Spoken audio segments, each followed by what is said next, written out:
action-adventure improvisation. We've done James Bond, we've done Sherlock Holmes, we clearly do Star Trek, which is what's about to happen, but we are not resting on our laurels with Star Trek. We are going to do Star Trek, and in addition to that, it is all going to be in the style of Shakespeare. Everybody say, what?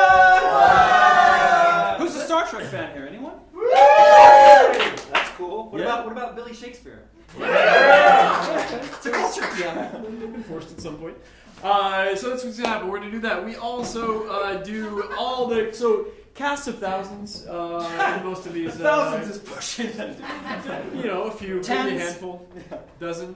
We play all the characters in this story, and we provide all the sound effects and music from the stage using this iPad. Like that. It's pretty high tech. It's pretty high tech. It's pretty amazing, actually. So we need a couple things to get started from you guys. A few suggestions. So can I get we need a ship name. Can I get your favorite band from the 80s? Minor Threat.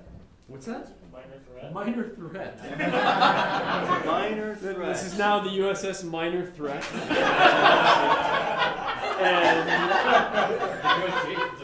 What's that? Well, I think he's saying turn the volume up a little bit. We also need a moral dilemma. Star Trek is always wrapping allegories and moral conundrums, like, half black and white people and the other half are like white and black, and then it's, oh no! It's crazy. It's crazy! So I need a moral dilemma that we can thinly veil social in allegory and terrible costuming. Who to save a natural disaster? Oh, whoa, shit. Wait, what did you just say? Who to save in a natural disaster? God damn, yeah, all right. Is that a moral dilemma? Yeah, dude, right? Old people or sick people? Do you say the old people or the sick people? Okay. Sick people might get better. Old people aren't sick. So... Your logic is sound. All right. Great, so Minor Threat Yeah. and Who to Save in a Disaster. Yes. Working with these items, Danger Warning Improv is going to present for the very first time Trek-spear. Yeah, we've never done this before.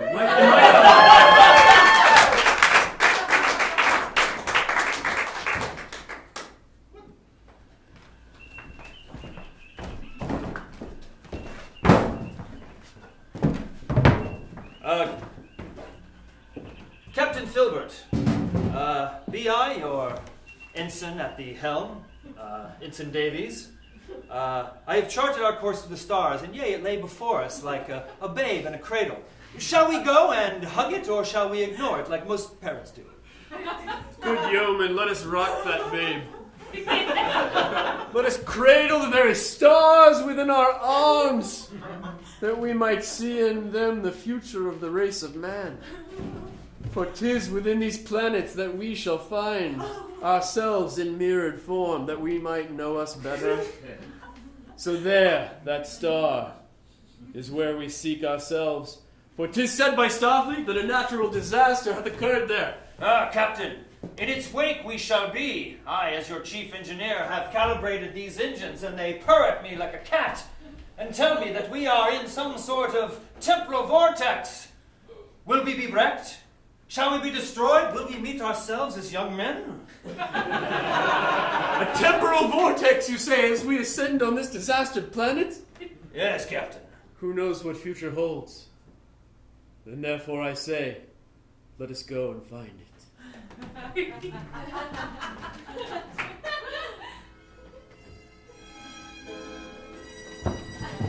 Huh? What?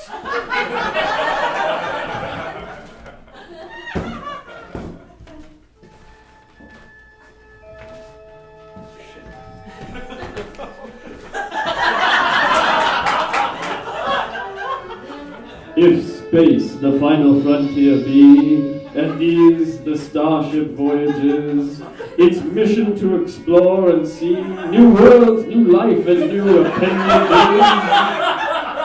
The starship's name is Minor Threat, and now you know with whom, if not to where, you boldly go!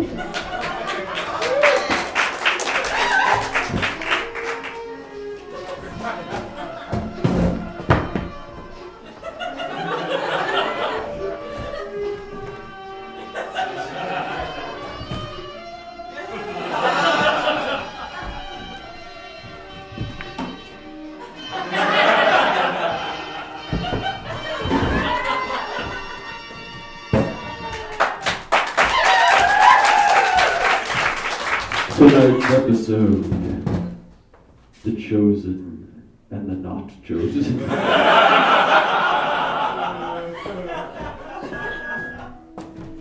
This temporal vortex you speak of, tell me more of it. Doth it whirl us about? Do we find ourselves facing mirrored images of ourselves? Oh, not going to quote Quantum Leap now, not going. But instead, do we age ourselves younger? That old men turn to babes? That women descend down into the very prime of life until they evacuate themselves into but a speck? Tell me more of this temporal vortex. Captain, wouldst thou have me be a physicist? Dost thou seek answers from a man who merely operates engine controls? Nay, I know this, though. If we be voyagers and explorers of space, and yet we fear that which is unknown, then we are not men, but we are mere pups, sucking at the teat of a larger dog. You speak truth, dear doctor, and therefore let us go forward into this vortex, for there are those to save that we must wrench from the very icy maw of death itself, for their planet cracks apart and burns, and some of them upon this ship shall ferry to a safer land.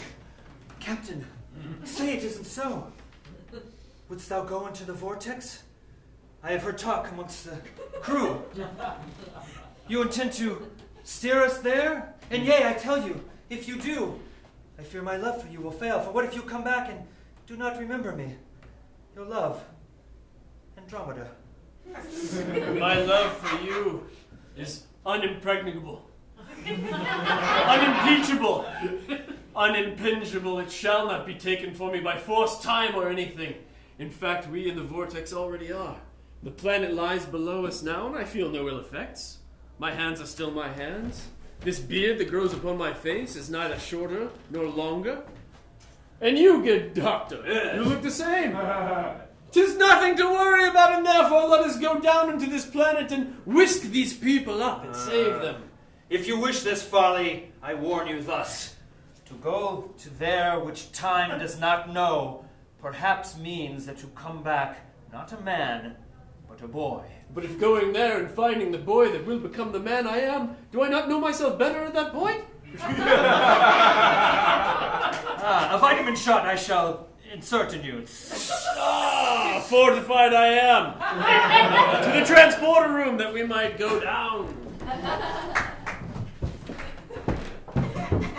Herr Kapitän, I have here the transporter, and make haste you shall to the planet's surface. But I must say, a electrical storm doth present itself, and maybe I won't be able to bring you back.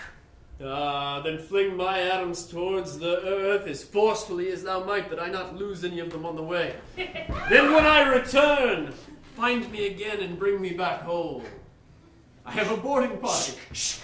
Captain, it is I, Kartok, chief of your weapons crew, and with phaser in pocket, dagger on belt, and muscle in shirt, I shall accompany you to the surface, and lo, be those who would raise a hand against you, I shall strike them down. Sure, Kartok, these are not the only weapons that you bring. Knowing you have more ensconced upon your person. Battle axe upon my back, yes, under my shirt. I see it there. Yes.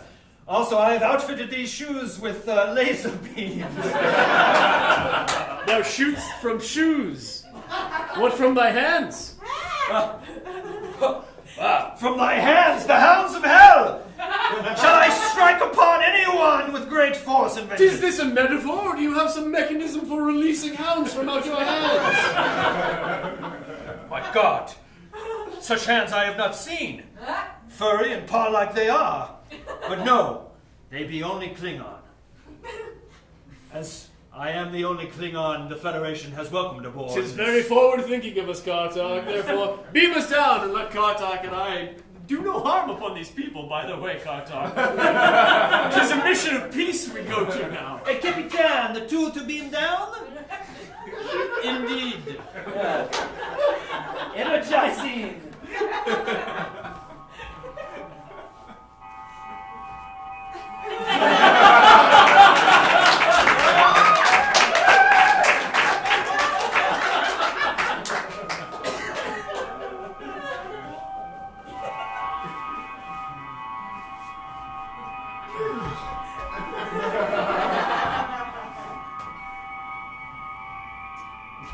My God, the earth shakes, man!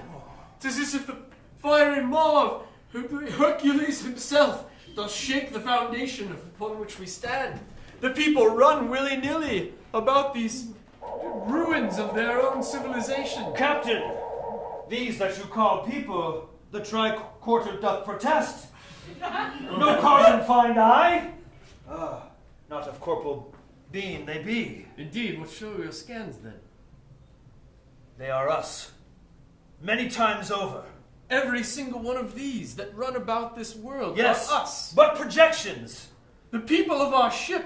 Yea, for I recognize my own dear love right here. Andromeda. As young as she was when I first met her. Andromeda, so beautiful you are. So transfixed am I. No hand! Do not touch! You do befoul the memory of the true Andromeda. But soft, dear Captain. 'Tis another Andromeda here! 'Tis but a winsome babe, of years I know not. Some 12 score, too young indeed, I shall not dally there. My love, my love. Andromeda, 'tis you 98 years old. An ancient, wizened version of you, true. An old woman I have become, and yet love still flourishes inside, much like a fertile flower in a pot. Wouldst thou water it? Oh, I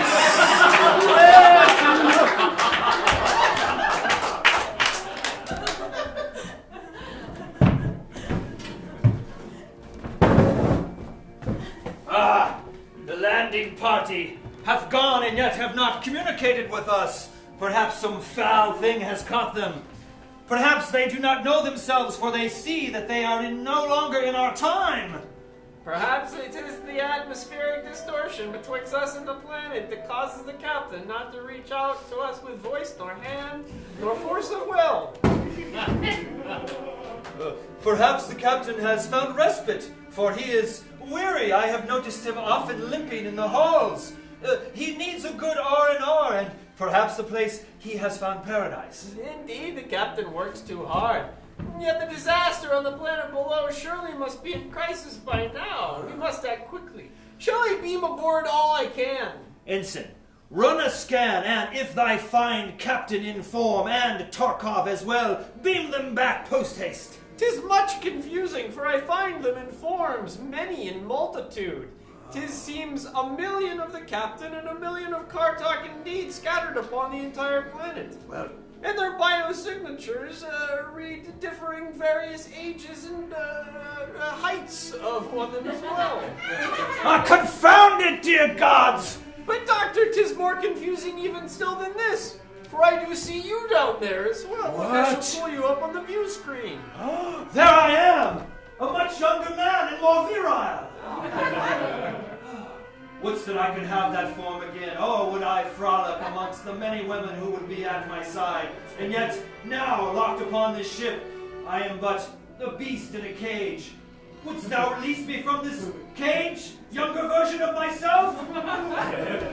Doctor, I think I've located the truest version of our captain, having rallied him against the ship's date and matched the exact age of what our captain should be.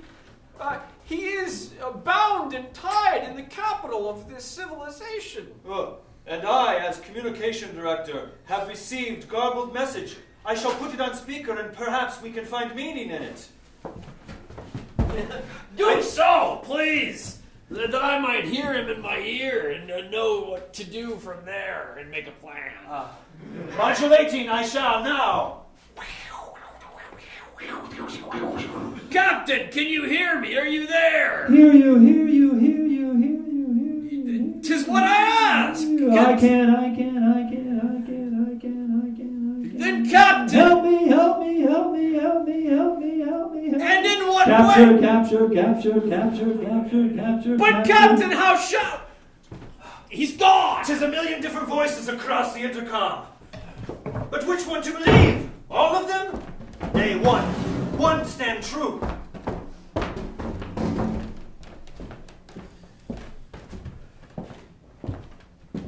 You have me captive here, and yet I know not what you will with me. For you be myself indeed, with longer hair. You face me with my visage, showing me what I might have been in another life. Yes. You were once a man of promise, and yet you betrayed all, for the stars called your name. But soft, do not speak, for if you do, perhaps become me, and I become you. Tell me more of this perplexing world you present me with. How do you have my ship here cloned over and over again? An entire civilization built of but 42 individuals. A starship's load. I remember it as if it were yesteryear. On the planet Earth, a great calamity did take all but one. Your father. Perhaps you remember? He did not come back home that night. Drinking. I thought him dead. Ah, not dead. Sucked into the maw of the vortex. On Earth, 'twas a volcano. But in space, a great rift in time. Go on, and how this world did come to be, with the exact 42 members of my ship, here cloned many, many times over. Yes. The very first voyage of the minor threat. Do you recall? No. 'Twas a great battle in space. And upon seeing the enemy, you fired a photon torpedo. But torpedo it was not. It merely was... It merely was a key. Glorious, lustrous hair I have. Yes, yes. As in this universe you have eaten many vitamins and... On with my stick. Yes.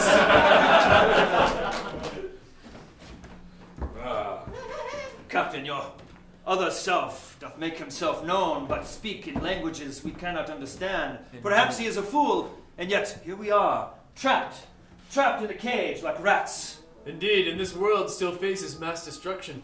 I think within the day it shall implode, and all here shall be killed.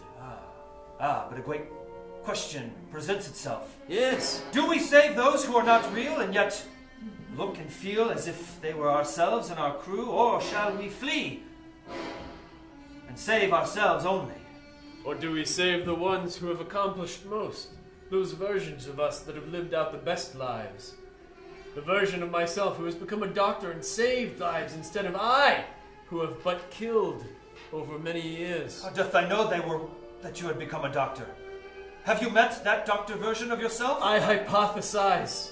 Surely in this planet of millions, somewhere out there, a doctor could I be? For when I was a young man, I thought of joining the active service of Hippocrates.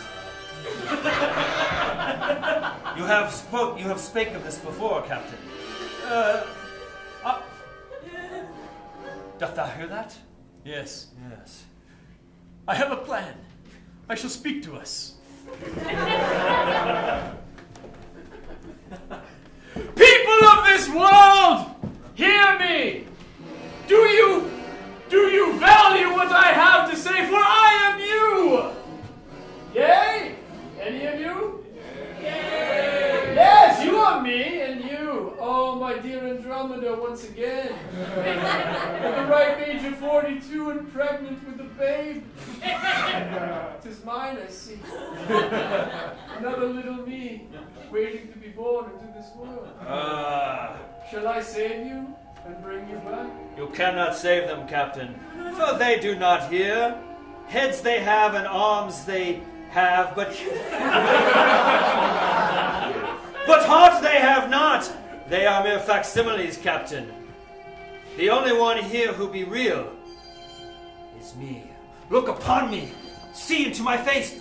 Doth thou not see thy own visage? Father! Yes! Father! 'Tis I! You left that day and never came back. We thought you dead. I was dead. A man who had realized his life had not been lived. But here, I can live any life I want. You live not your life, you live mine. 1,000,000 times over! And that of my ship, why this obsession? Why do you take from me what is mine and then reproduce it in forms I know not and then beg me to come here to save it, but I cannot? You torture me.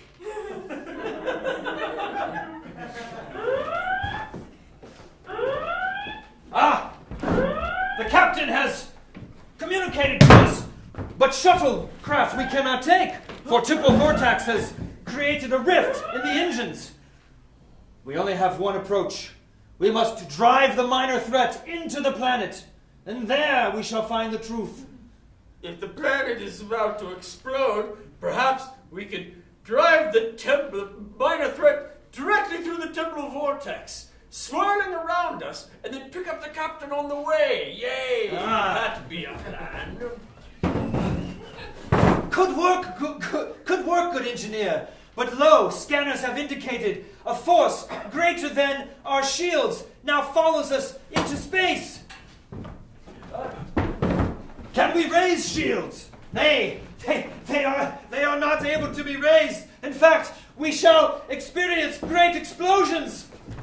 Shh! I've come to speak to the captain. Where is he? He is not here. He is not here. We must save him. But first, brace for impact.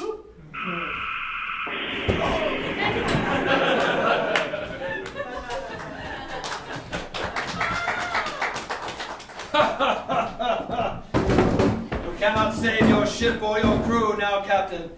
They be but in my control, and in my hands shall I crush them. Then let me be, and let me leave upon my ship and rule your madness world. I need you not, Father. From the moment you left, I made myself a man.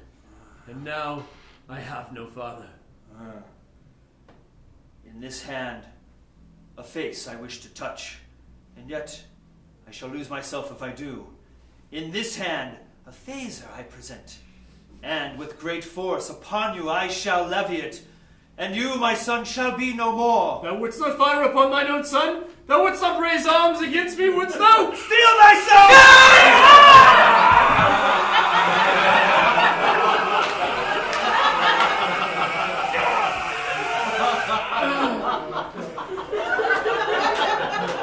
What is this I see before me? My son still lives? The vortex has become unstable. Your love has created stability where chaos was. Yes. Why do you love me so? I abandoned you. I love because Andromeda surrounds me. She fuels me. She gives me what I need. In all her forms I see myself. Captain. Speak softly, my love. My arms await thee. Then with this love I cannot hate thee. I forgive thee. No. I forgive thee for leaving and abandoning a poor child. I forgive thee for crafting this insane world. And I forgive thee for what is about to happen, for Father, you shall fall before my hand! 'Tis justice!